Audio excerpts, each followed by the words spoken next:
నమస్తే welcome to four sides TV అఫ్రెండ్ news నేను విజయ్ శంకర్ ముందుగా హెడ్లైన్స్ చూద్దాం. ఇవాళ తిరుపతికి చంద్రబాబు అలిపిరి కంచిపీఠం సందర్శన.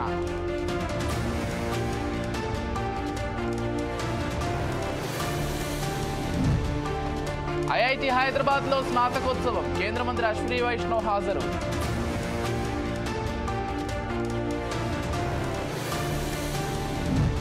పంజాగుట్టలో డివైడర్ ను ఢీకొన్న లారీ, కిలోమీటర్ మేర భారీగా ట్రాఫిక్ జామ్.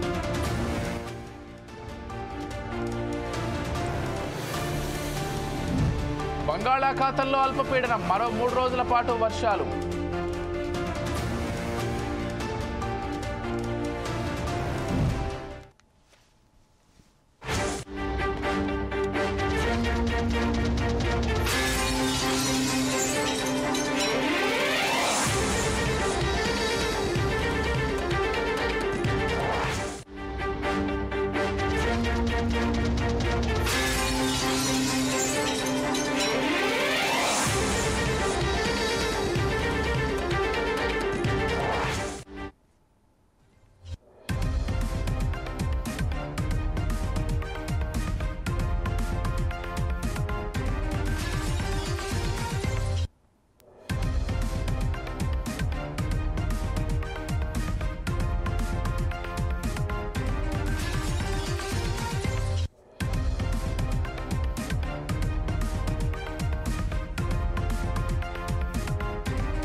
ఛత్తీస్గఢ్లో జరిగిన భారీ ఎన్కౌంటర్లో 6 మావోయిస్టులు మృతి చెందారు. నారాయణపూర్ జిల్లా అబూజ్మడ్ అడవుల్లో శుక్రవారం మధ్యాహ్నం మావోయిస్టుల సమావేశమయ్యారన్న పక్కా సమాచారంతో బలగాలను కుమ్మింకి పంపించామని బస్తర్ ఐజీ సుందర్రాజ్ తెలిపారు.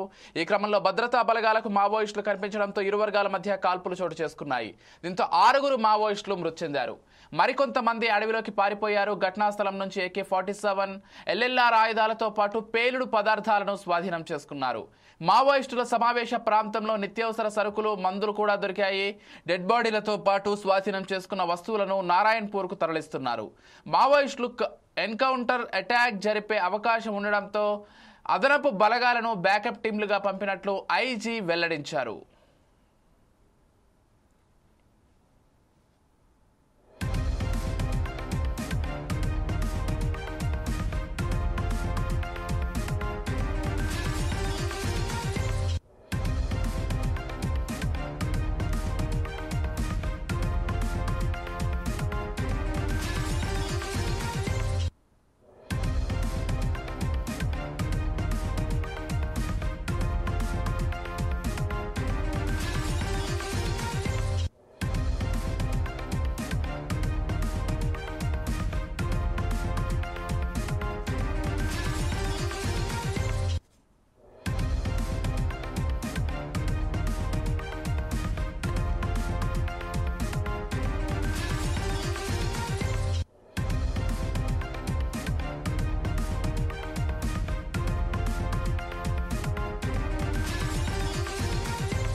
రైట్. ఛత్తీస్గఢ్లో జరిగినటువంటి ఎన్కౌంటర్లో 6 మావోలు మృతి చెందినట్లుగా మనకు సమాచారం అంతోంది. ఇదే అంశానికి సంబంధించి మరింత సమాచారం అంచడానికి మా ప్రతినిధి సుధాకర్ ఫోన్ ద్వారా సిద్ధంగా ఉన్నారు. ఎస్, చెప్పండి సుధాకర్. ఇప్పటికే ఆపరేషన్ ఖగార్ పేరుతోటి మావోలను ఎక్కడికక్కడ ఏరి పారేస్తున్నారు భద్రతా బలగాలు. ఈ నేపథ్యంలోనే నిన్న జరిగినటువంటి ఒక ఎన్కౌంటర్లో 6 చనిపోయినట్లుగా సమాచారం అంతోంది. పూర్తి అప్డేట్స్ ఏంటి సుధాకర్? ఎస్ విజయ్, నిన్న ఉదయం చూసుకుంటే మాత్రము ఛత్తీస్గఢ్ రాష్ట్రం నారాయణపూర్ జిల్లా అమూజ్ఫడ్ అడవుల్లో మాత్రము ఉదయం మావోయిస్టులకు పోలీసులకు జరిగిన ఎన్కౌంటర్ లో 6 మావోయిస్టులు ప్రాణాలు కోల్పోయారు అనుకోవచ్చు. తెలంగాణ, ఛత్తీస్గఢ్, మహారాష్ట్ర 3 రాష్ట్రాల సరిహద్దు ప్రాంతమైన కర్రెగుట్టల్లో మాత్రం కేంద్ర ప్రభుత్వం ఆపరేషన్ ఖగార్ లో భాగంగా మాత్రం పోలీసు బలగాలను ఈ దండకాలకు పంపడం జరిగింది. అయితే 2026 మార్చి 31 నాటికి భారతదేశంలో మావోయిస్టులు లేకుండా చేస్తామని చెప్పి కేంద్ర ప్రభుత్వం మాత్రము ఈ ఆపరేషన్ ఖగార్ ని ప్రారంభించడం జరిగింది. అయితే గతంలోనే చూసుకుంటే మాత్రం ఆపరేషన్ ఖగార్ ప్రారంభించక ముందే దండకారంలో ఉన్న మావోయిస్టులు ప్రతి ఒక్కరు లొంగిపోవాలంటే మాత్రము కేంద్ర ప్రభుత్వం కానీ ఇటు రాష్ట్ర ప్రభుత్వం మాత్రం మావోయిస్టులకు చెప్పడం జరిగింది. కానీ మావోయిస్టులు మాత్రం పోలీసుల మాట లెక్క చేయకుండా ఇదే దండకాలంలో మాత్రం వాళ్ళు కొనసాగే కనబడుతుంది. ఈ నేపథ్యంలో చూసుకుంటే మాత్రం సుమారు 2 నెలల కాల వ్యవధి నుంచి ఆపరేషన్ ఖగార్ కొనసాగుతుంది. ఇందులో భాగంగా గత నెల రోజుల కాల వ్యవధి నుంచి మాత్రం అగ్రనేతలైన సుమారు 5 మావోయిస్టులు చనిపోవడం జరిగింది. అందులో 3 మావోయిస్టులు మాత్రం వరంగల్ జిల్లా ప్రాంతానికి చెందిన వాళ్ళు ఉన్నారు. అయితే నిన్న ఉదయం చూసుకుంటే మాత్రము ఛత్తీస్గఢ్ అబూజ్గఢ్ అడవి ప్రాంతంలో మాత్రము మావోయిస్టు ఉన్నారనే సమాచారం మేరకు పోలీసు బలగాలు దండకారంలో కూంబింగ్ చేసిన నేపథ్యంలో మాత్రం ఒక్కసారిగా పోలీసులకు మావోయిస్టులకు ఎదురుకాల్పులు జరిగాయి. ఈ ఎదురుకాల్పుల్లో మాత్రం ఇప్పటికీ 6 మావోయిస్టులు మృతి చెందారు. మరికొంతమంది మృతుల సంఖ్య పెరిగే అవకాశం మాత్రం సమాచారం ఉంది. ఏదేమైనా ఆపరేషన్ ఖగార్ చూసుకుంటే మాత్రం ఇప్పటికీ సుమారు 80% విజయవంతమైంది అనుకోవచ్చు. ఎందుకంటే కేంద్ర రాష్ట్ర ప్రభుత్వాలు మాత్రం ఇప్పటికే చెప్తూనే ఉన్నాయి, మీ దండకారాన్ని వినండి, మీ మీద రివార్డ్స్ మీకే ఇస్తామంటూ మాత్రం ఇటు రాష్ట్ర ప్రభుత్వాలు అటు కేంద్ర ప్రభుత్వాలు చెప్తూనే ఉన్నాయి. కొంతమంది మాత్రం ఇప్పటికే సుమారు 476 మంది మావోయిస్టులు ఇటు కేంద్ర ప్రభుత్వం కానీ రాష్ట్ర ప్రభుత్వం కానీ చెప్పిన మాటలు విని కొంతమంది లొంగిపోయారు. కానీ గతం నుంచి అంటే సుమారు 20 సంవత్సరాల నుంచి దండకారంలో ఉంటూ మావోయిస్టు పార్టీలో ఉన్న వాళ్ళు మాత్రం ఇప్పటికీ మాత్రం ఇదే మావోయిస్టు పార్టీలో కొనసాగుతారు. ఒకటే చూసుకోవచ్చు, హిడ్మా టార్గెట్ గా దామోదర్, హిడ్మా, వాసు ఇటువంటి వారి కోసం మాత్రమే ఆపరేషన్ ఖగార్ కొనసాగుతుంది. అయితే ఈ అగ్రనేతలు ఇప్పటికీ ఈ దండకారంలో ఉన్నారా లేదా ఆ ప్రాంతం వీడి మరో ప్రాంతానికి వెళ్లారా అనేది ఇప్పుడు అంతు చిక్కలేదు. కానీ ఆపరేషన్ ఖగార్ లో భాగంగా మాత్రం పోలీసులుగా మాత్రం ఇదే ఛత్తీస్గఢ్, తెలంగాణ, మహారాష్ట్ర 3 రాష్ట్రాల సరిహద్దు ప్రాంతం దండకారం జరగబడుతున్న కొంచెం. Right, thank you Sudhakar.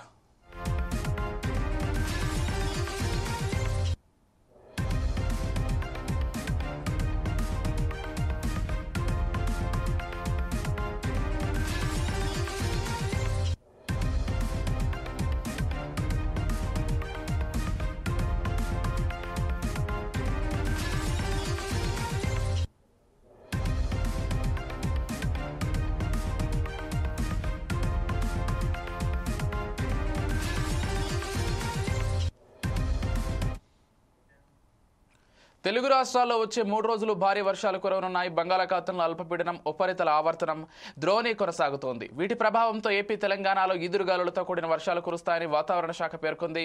ఏపీలో మరో 3 రోజుల పాటు పిడుగులతో కూడిన మోస్తారు నుంచి భారీ వర్షాల అవకాశం ఉందని ఏపీఎస్డీఎంఏ తెలిపింది. ప్రజలు అప్రమత్తంగా ఉండాలని సూచించింది. తెలంగాణలో భారీ వర్షాలు కురుస్తాయని వాతావరణ శాఖ పేర్కొంది. దక్షిణ కోస్తా ప్రాంతాలపై ఉపరితల ఆవర్తనం కొనసాగుతోందని, 2 రోజుల పాటు తెలంగాణలో మోస్తారు నుంచి భారీ వర్షాలు కురుస్తాయని పేర్కొంది. గంటకు 30 నుంచి 40 కిలోమీటర్ల వేగంతో గాలులు వీస్తాయని తెలిపింది. అయితే తెలంగాణలో భారీ వర్షాల నేపథ్యంలో అధికారులు అప్రమత్తంగా ఉండాలని సీఎం రేవంత్ రెడ్డి సూచించారు. ఇవాళ హైదరాబాద్తో పాటు రాష్ట్రమంతటా వర్షాలు పడతాయని వాతావరణ శాఖ పేర్కొంది. ఈ నేపథ్యంలో పలు జిల్లాలకు యెల్లో అలర్ట్ ప్రకటించారు. హైదరాబాద్, మేడ్చల్, రంగారెడ్డి జిల్లాల్లో మోస్తారు నుంచి భారీ వర్షాలు కురుస్తాయని వాతావరణ శాఖ హెచ్చరించింది. శుక్రవారం తెలుగు రాష్ట్రాల్లోని చాలా ప్రాంతాల్లో భారీ వర్షాలు కురిశాయి. హైదరాబాద్లో కురిసిన భారీ వర్షంతో దాదాపు అన్ని ప్రాంతాలు జలమయమయ్యాయి.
తెలుగు రాష్ట్రాల్లో వచ్చే 3 రోజులు భారీ వర్షాలు కురవనున్నాయి. బంగాళాఖాతంలో అల్పపీడనం, ఉపరితల ఆవర్తనం, ద్రోణి కొనసాగుతోంది. వీటి ప్రభావంతో ఏపీ, తెలంగాణలో ఈదురుగాలులతో కూడిన వర్షాలు కురుస్తాయని వాతావరణ శాఖ పేర్కొంది. ఏపీలో 3 రోజుల పాటు పిడుగులతో కూడిన మోస్తారు నుంచి భారీ వర్షాల అవకాశం ఉందని ఏపీఎస్డీఎంఏ తెలిపింది. ప్రజలు అప్రమత్తంగా ఉండాలని సూచించింది. ఇక తెలంగాణలో భారీ వర్షాలు కురుస్తాయని వాతావరణ శాఖ పేర్కొంది. దక్షిణ కోస్తా ప్రాంతాలపై ఉపరితల ఆవర్తనం కొనసాగుతోంది. 2 రోజుల పాటు తెలంగాణలో మోస్తారు నుంచి భారీ వర్షాలు కురుస్తాయని పేర్కొంది. గంటకు 30 నుంచి 40 కిలోమీటర్ల వేగంతో గాలులు వీస్తాయని తెలిపింది. అయితే తెలంగాణలో భారీ వర్షాల నేపథ్యంలో అధికారులు అప్రమత్తంగా ఉండాలని సీఎం రేవంత్ రెడ్డి ఆదేశించారు. ఇవాళ హైదరాబాద్తో పాటు రాష్ట్రమంతటా వర్షాలు పడతాయని వాతావరణ శాఖ పేర్కొంది. ఈ నేపథ్యంలో పలు జిల్లాలకు ఎల్లో అలర్ట్ ప్రకటించారు. హైదరాబాద్, మేడ్చల్, రంగారెడ్డి జిల్లాల్లో మోస్తారు నుంచి భారీ వర్షాలు కురుస్తాయని వాతావరణ శాఖ హెచ్చరించింది. శుక్రవారం తెలుగు రాష్ట్రాల్లోని చాలా ప్రాంతాల్లో భారీ వర్షాలు కురిశాయి. హైదరాబాద్లో కురిసిన భారీ వర్షంతో దాదాపు అన్ని ప్రాంతాలు కూడా జలమయమయ్యాయి. ఇదే అంశానికి సంబంధించి మరింత సమాచారం అంచడానికి మా ప్రతినిధి లెనిన్ ఫోన్ ద్వారా సిద్ధంగా ఉన్నారు. చెప్పండి లెనిన్. విజయ్, ఏదైతే నాన్ స్టాప్ గా అయితే వర్షాలు కురుస్తున్న నేపథ్యం మనం చూడవచ్చు. ఏదైతే ఒకవైపు ఋతుపవనాలు, మరోవైపు అల్పపీడనం, దీంతో వచ్చే 3 రోజులు భారీ వర్షాలు అయితే కురుస్తాయని చెప్పేసి కూడా వాతావరణ శాఖ అయితే తెలిపింది. ఈ మేరకు వాతావరణ శాఖ కీలక అప్డేట్ అయితే ఇచ్చింది.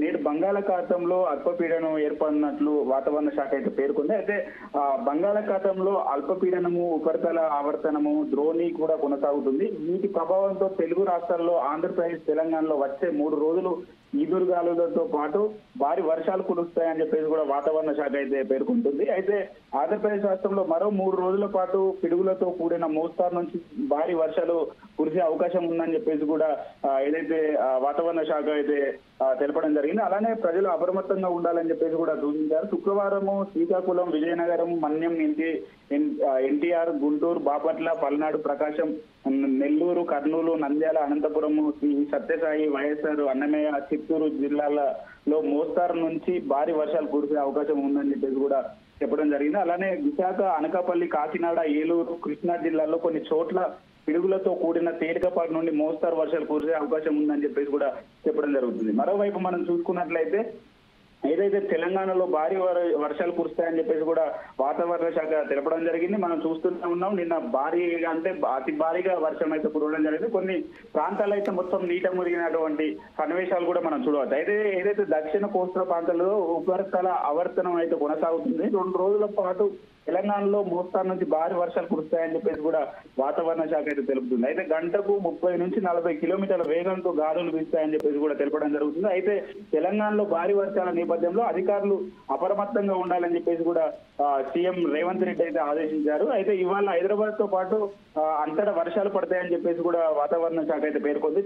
జగిత్యాల, జనగామ, కామారెడ్డి, కరీంనగర్, ఆసిఫాబాద్, మంచిర్యాల, మెదక్, నల్గొండ, నిర్మల్, నిజామాబాద్, పెద్దపల్లి, సిరిసిల్ల, సంగారెడ్డి, సిద్దిపేట, హన్మకొండ, యాదాద్రి జిల్లాల వంటి కొన్ని ఏదైతే ఉన్నాయో దాంట్లో ఎల్లో అలర్ట్ కూడా ఏదైతే వాతావరణ శాఖ అయితే ప్రకటించింది. అయితే హైదరాబాద్, మేడ్చల్, రంగారెడ్డి జిల్లాలో మోస్తారు నుంచి భారీ వర్షాలు కురుస్తాయని చెప్పేసి కూడా వాతావరణ శాఖ అయితే హెచ్చరించింది. అయితే ఇదిలా ఉంటే శుక్రవారం తెలుగు రాష్ట్రాల్లో చాలా ప్రాంతాల్లో భారీ వర్షాలు అయితే కురిశాయి.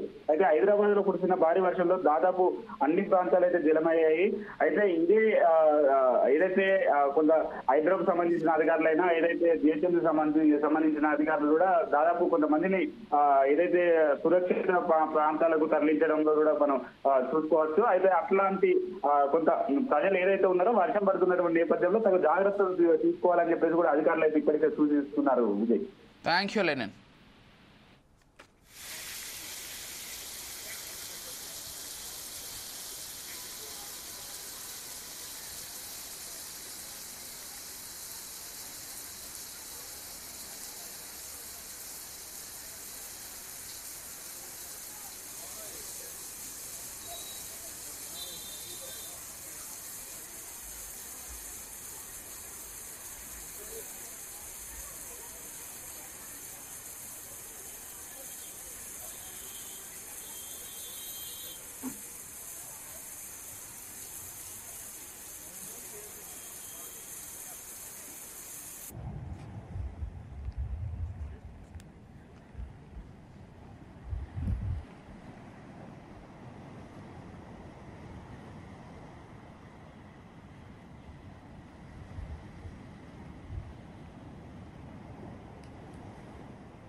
చాంద్రాయనగుట్టలో ఓ కారుకు త్రుటిలో ప్రమాదం తప్పింది. శుక్రవారం సాయంత్రం 4:20 సమయంలో భారీ వర్షానికి చాంద్రాయనగుట్టలోని సిఆర్పీఎఫ్ గ్రూప్ సెంటర్ ప్రహారీ గోడ ఒక్కసారిగా కూలిపోయింది. అదే సమయంలో అటుగా ఓ కారు వెళ్తుండగానే గోడ కుప్పకూలింది. అయితే కారు పక్కనే గోడ కూలిపోవడంతో అదృష్టవశాత్తు అందులో ఉన్నవారికి ఎలాంటి ప్రమాదం జరగలేదు. కూలిన గోడ సుమారు 30 అడుగుల వెడల్పు, 15 అడుగుల ఎత్తు ఉంది. అదంతా సమీపంలో ఉన్న ఓ సీసీ కెమెరాలో రికార్డ్ అయ్యింది. ఇక శుక్రవారం కురిసిన వర్షానికి సికింద్రాబాద్లోని పైగా కాలనీలో భారీగా వరద నీరు చేరింది. ఇండ్లలోకి వరద రావడంతో ప్రజలు తీవ్ర ఇబ్బందులు ఎదుర్కొంటున్నారు. వరదకు పలు బైకులు కొట్టుకుపోగా కార్లు నీట మునిగాయి. ఇళ్లలోని నీటిని అధికారులు మోటార్ల ద్వారా బయటకు తోడుతున్నారు. ముందు జాగ్రత్తగా అధికారులు విద్యుత్ సరఫరాను నిలిపేశారు. కాగా పైన కాలనీ ముంపునకు ప్యాట్నీ నాలాలో ఆక్రమణలే కారణమని స్థానికులు ఆరోపిస్తున్నారు. నాలాలోని హస్మక్పేట్, రసూల్పురా నాలాల నుంచి భారీగా వరద నీరు వస్తోందని, అందువల్ల ప్యాట్నీ నాలా పునరుద్ధరణ పనులు వెంటనే చేపట్టాలని విజ్ఞప్తి చేస్తున్నారు.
బేగంపేటలోని విమాననగర్లో హోండా షోరూంలోకి వరద నీరు భారీగా చేరుకుంది. చిక్కుకున్న సిబ్బందిని ఎన్డీఆర్ఎఫ్ బృందాలు బయటకు తీసుకొచ్చాయి. భాగ్యనగరంలో భారీ వర్షం కురవడంతో రోడ్లన్నీ జలమయంగా మారాయి. భారీ వర్షంతో కొన్ని ప్రాంతాల్లో వరద బీభత్సం సృష్టించింది. విమాననగర్లో హోండా షోరూంలో పెద్ద ఎత్తున వరద నీరు చేరింది. హోండా షోరూంలో పనిచేస్తున్న సుమారు 80 మంది కార్మికులను రక్షించాలంటూ పోలీసు, డిఆర్ఎఫ్, ఎన్డీఆర్ఎఫ్, హైడ్రా అధికారులకు షోరూం సిబ్బంది సమాచారం ఇచ్చారు. హైడ్రా, పోలీస్ సిబ్బంది రంగంలోకి దిగి షోరూం వెనుక వైపు నుంచి కార్మికులను తరలించారు. కొందరిని బోట్ల ద్వారా పోలీస్ సిబ్బంది బయటకు తీసుకొచ్చారు.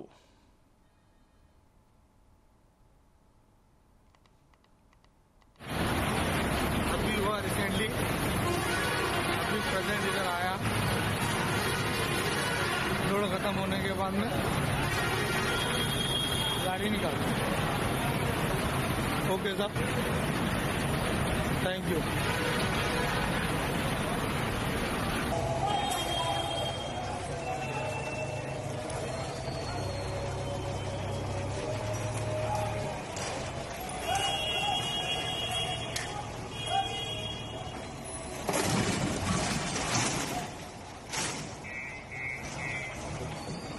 गाड़ी पलटी खा गई, लोड गाड़ी है.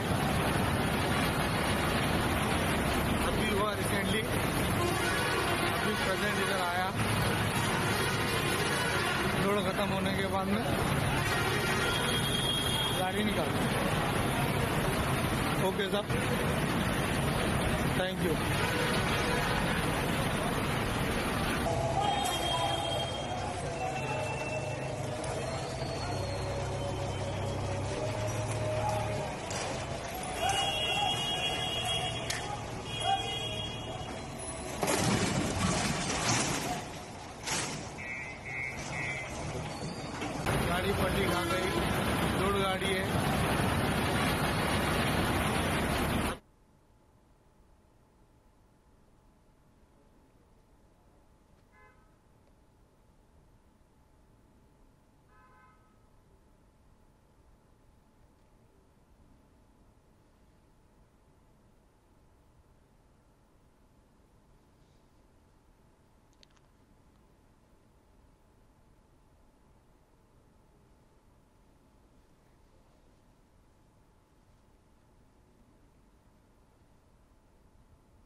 పంజాగుట్టలో డివైడర్ ఢీకొని లారీ బోల్తా పడింది. ఈ ప్రమాదంలో భారీగా ట్రాఫిక్ జామ్ ఏర్పడింది. కిలోమీటర్ల మేర వాహనాలు నిలిచిపోయాయి. లారీ పురుగుల మందు లోడుతో వెళ్తుండగా ఈ ఘటన చోటు చేసుకుంది.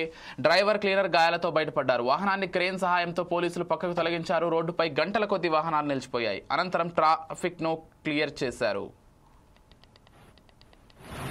Okay sir, thank you.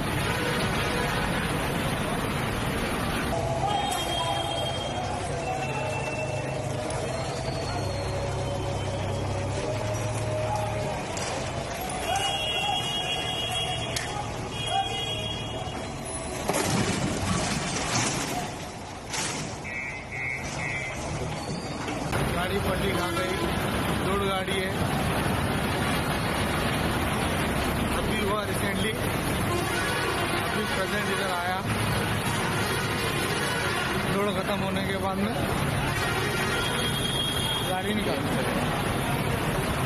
Okay sir, thank you.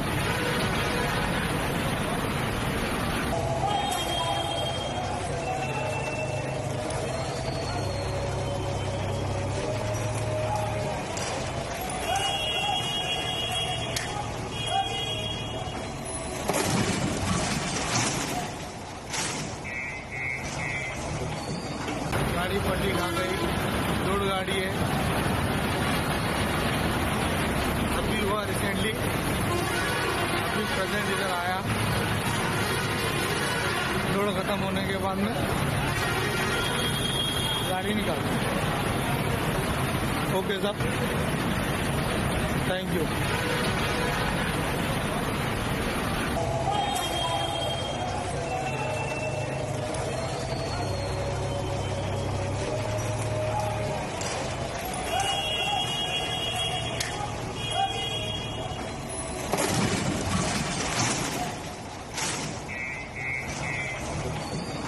गाड़ी पलटी खा गई, लोड गाड़ी है, अभी हुआ रिसेंटली, अभी प्रेजेंट इधर आया. టాలీవుడ్ ఇండస్ట్రీలో విషాద చేయాలనుకున్నాయి. టాలీవుడ్ స్టార్ నటుడు ఫిష్ వెంకట్ నిన్న అర్ధరాత్రి మృతి చెందారు. గత కొన్ని రోజులుగా కిడ్నీ సమస్యతో బాధపడుతున్న ఫిష్ వెంకట్ ఆరోగ్యం తీవ్రంగా విషమించింది. నేపథ్యంలో నిన్న హైదరాబాద్లోని ప్రముఖ ప్రైవేట్ ఆసుపత్రిలో చికిత్స పొందుతూ మరణించారు ఫిష్ వెంకట్. ఈ నేపథ్యంలో ఫిష్ వెంకట్ ఆత్మకు శాంతి చేకూరాలని టాలీవుడ్ ప్రముఖులు సంతాపం తెలుపుతున్నారు. ఇదిలా ఉండగా ఫిష్ వెంకట్ మృతి నేపథ్యంలో ఆయన అంత్యక్రియలపై ఇప్పుడు చర్చ జరుగుతోంది. ఇవాళ మధ్యాహ్నం 1 గంట తర్వాత ఫిష్ వెంకట్ అంత్యక్రియలు హిందూ సాంప్రదాయ పద్ధతిలో జరగనున్నాయని కుటుంబ సభ్యులు ఇప్పటికే ప్రకటించారు. ప్రస్తుతం అడ్డగొట్టలోని ఆయన నివాసం వద్ద ఫిష్ వెంకట్ పార్థివ దేహాన్ని ఉంచారు. మారేడుపల్లిలోని హిందూ శ్మశాన వాటికలో ఫిష్ వెంకట్ అంత్యక్రియలు నిర్వహించనున్నారు. ఈ మేరకు కుటుంబ సభ్యులు అన్ని ఏర్పాట్లు చేస్తున్నారు. అటు ఫిష్ వెంకట్ పార్థివ దేహాన్ని చూసేందుకు టాలీవుడ్ సెలబ్రిటీలు వస్తున్నారు.